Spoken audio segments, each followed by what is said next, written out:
Welcome to Total Politik. Jumpa lagi di konten ngomong sendiri. Pertanyaannya, apakah memang komunis anti agama?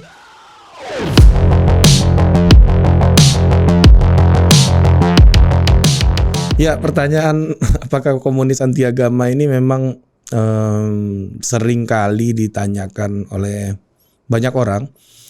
Dan Indonesia sepertinya memang tidak suka dengan komunisme, karena ada jokes yang mengatakan bahwa ketika Karl Marx meninggal, Gunung Krakatau meletus di Jawa gitu. Jadi memang karena Marx masuk tanah, langsung Gunung Krakataunya meletus. Saking tidak sukanya sama komunisme dan sosialisme di Indonesia gitu. Nah, gue mau cerita soal kenapa komunisme dianggap anti agama. Memang ini awalnya tentunya tidak bisa lepas dari quotes-nya Karl Marx yang sangat terkenal, yaitu religion is the opium of society gitu. Jadi agama adalah candu. Itu quotes yang banyak banget bertebaran gitu ya. Yang kemudian banyak yang menafsirkan bahwa kata-kata tersebut bermakna komunis itu anti Tuhan gitu. Komunis itu adalah ateis. Nah, padahal juga ada tafsir lain yang mengatakan bahwa kata-kata Marx itu adalah melihat agama sebagai institusi, melihat agama sebagai sebuah perangkat ajaran yang diinterpretasi, yang merupakan hasil interpretasi manusia juga. Nah, di Timur Tengah juga pernah muncul pemikir kayak Hasan Hanafi gitu, yang memiliki pikiran soal kiri Islam, yang mengatakan bahwa teologi itu adalah produk dari interpretasi manusia gitu. Jadi agama itu dalam konteks ini di Timur Tengah itu adalah Islam gitu. Itu harus mampu untuk menjawab berbagai macam persoalan ketimpangan di masyarakat, menjawab persoalan ketertinggalan di masyarakat, bukan menjadi sebuah pembenaran untuk menerima situasi yang sudah dialami hari ini gitu. Nah, jadi pernah di suatu fase di dunia ini trennya antara pemikiran kiri, komunisme dan juga agama itu memiliki hubungan yang cukup mesra gitu.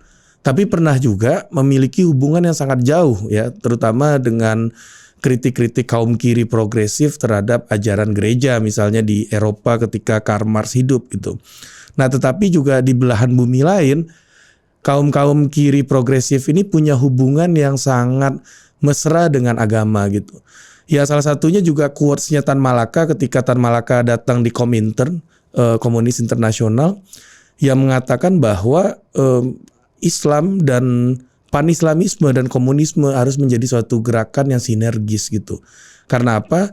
Karena orang-orang yang terjajah di negara Hindia Belanda itu adalah orang-orang yang beragama Islam, orang-orang yang menjalankan ajaran Islam, orang-orang yang meyakini agama Islam gitu.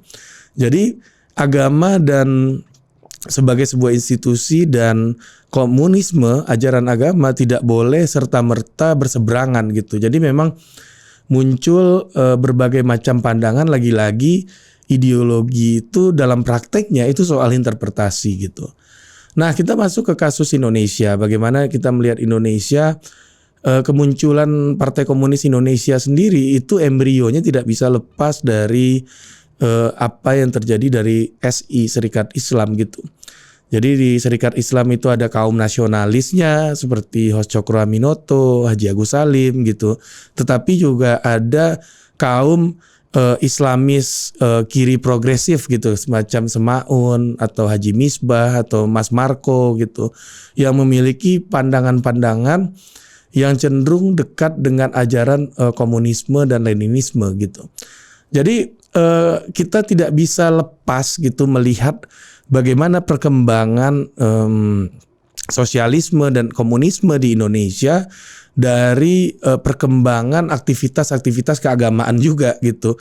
Jadi memang pada awalnya hubungannya cukup mesra juga di Indonesia, dan banyak yang mengatakan, sejarawan yang juga mengatakan bahwa PKI sebelum 45 itu adalah pahlawan-pahlawan nasional gitu. Jadi karena memang pemberontakan yang galang ya, gerakan-gerakan yang dulu kalau di SD kita belajar sejarah ada istilahnya gerakan kooperatif, ada gerakan non kooperatif gitu.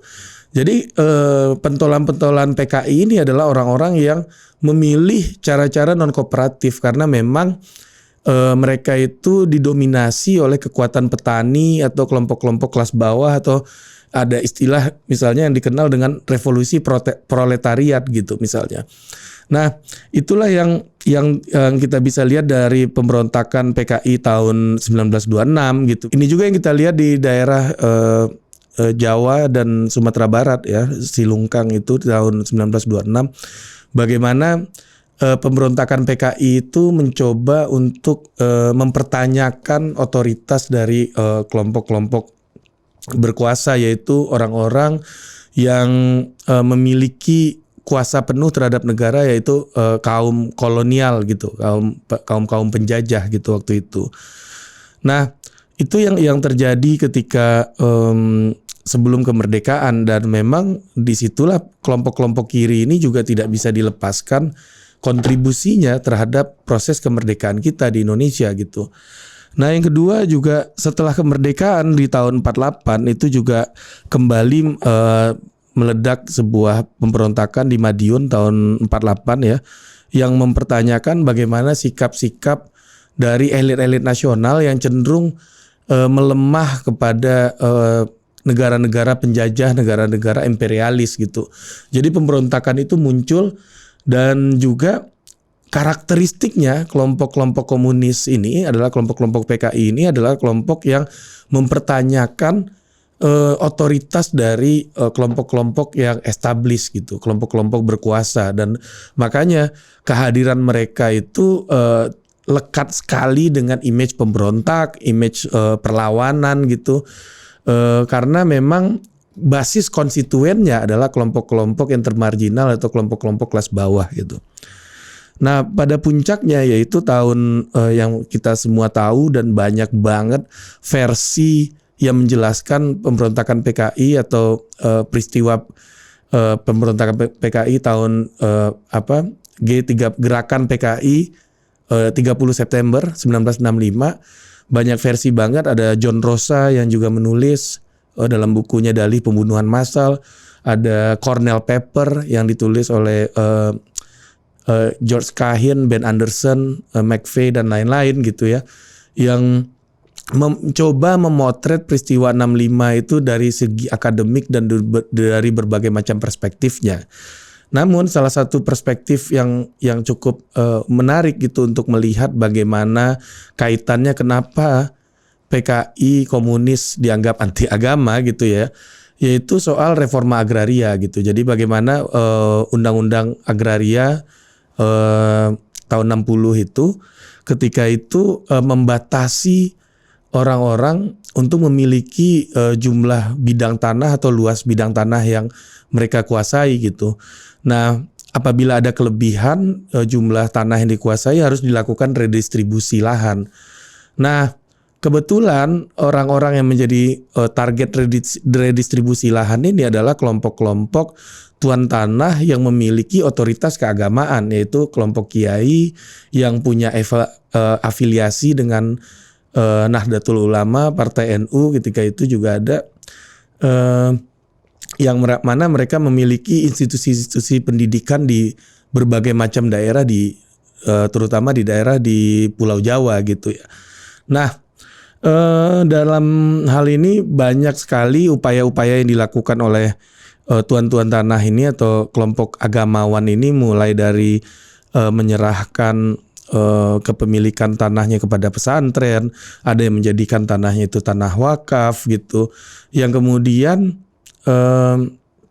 pertentangan ini antara kelompok yang pro terhadap ide reforma agraria, yaitu basis konstituennya PKI, itu menjadi sangat terganggu dengan ketimpangan tersebut gitu.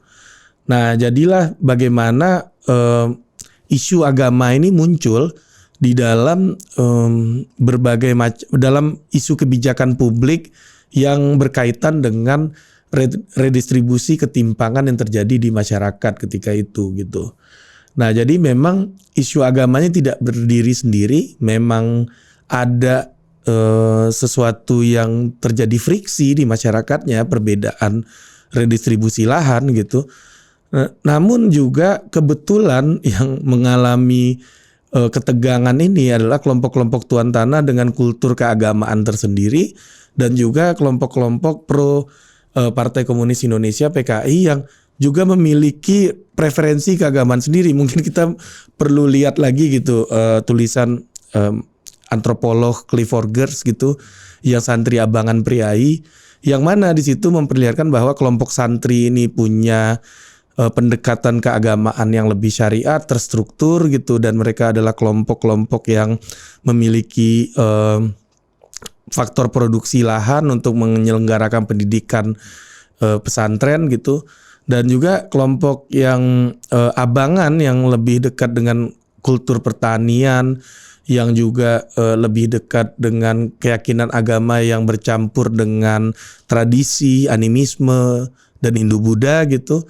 Itu memiliki kelas masing-masing di dalam struktur masyarakat ketika itu gitu. Jika dipertanyakan apakah komunisme itu anti Tuhan, ya mungkin akan ada banyak versi. Namun yang jelas bagaimana memang komunisme itu seringkali mengkritik gitu nilai-nilai atau gagasan-gagasan praktek sosial dari institusi keagamaan yang ada di masyarakat gitu. Jadi memang